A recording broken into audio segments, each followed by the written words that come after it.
Let's move on to the big announcement before the PLL Championship.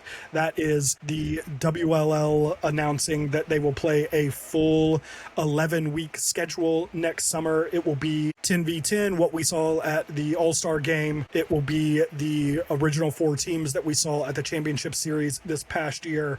There will be an entry draft similar to what happened when the MLL and PLL merged and they had to bring all those MLL players into the league. There will be something like that for the fairly substantial number of players, but also some of the names that are not currently on WLL rosters is crazy.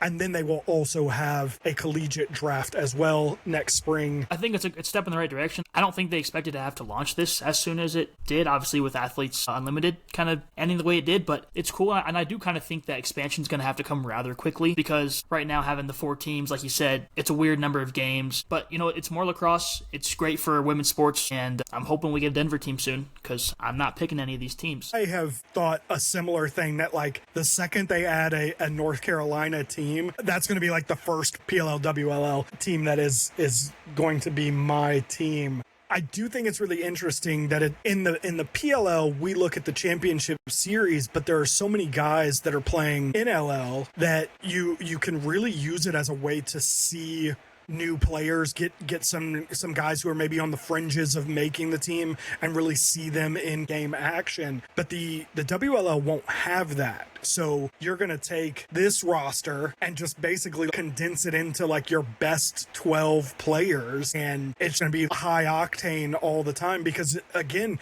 I think what they had already was high octane, but there are so many big names that are not affiliated with any team right now. We talked about Kinsey Kent and Sam Apuzzo and a lot of these big names in women's lacrosse that did not play in the WLL at the championship series.